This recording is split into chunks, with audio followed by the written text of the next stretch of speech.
नमस्कार मित्रांनो, पुन्हा भेटत आहोत आपण एका नवीन व्हिडिओमध्ये। ह्या व्हिडिओमध्ये आपण पाहणार आहोत इयत्ता 10वी गणित 1 बीजगणित निश्चयकाच्या किमती काढा। हा प्रश्न बोर्डाला 2 गुणासाठी येत असतो। एकदम सोपा प्रश्न आहे, फक्त 2 मिनिटं लागतील।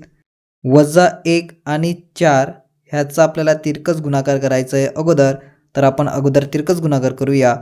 ब्रॅकेटमध्ये -1 गुणाकार 4 वजा आणि 7 आणि 2, त्यानंतर आपण 7 आणि 2 यांचा तिरकस गुणाकार करूया। 7 गुणाकार 2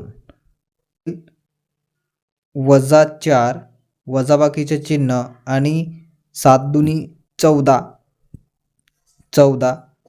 आता वजा 4 आणि वजा 14 जेव्हा दोन्ही पण वजा बाकीचे चिन्ह येतात तेव्हा त्यांची बेरीज होते, म्हणजे 14 आणि 4 किती तर 18 आणि मोठ्या संख्येचे चिन्ह म्हणजेच -18। एकदम सोपा प्रश्न होता, 2 मिनिटं सुद्धा झालेले नाही, आपला उत्तर आलेला आहे ते म्हणजेच -18। अशा प्रकारचा व्हिडिओ आणि नोट्स आपल्या चॅनलच्या माध्यमातून अपलोड होत राहील। अवश्य हा व्हिडिओ आपल्या मित्रांना शेअर करा आणि आपल्या चॅनलला सबस्क्राईब करायला विसरू नका। धन्यवाद।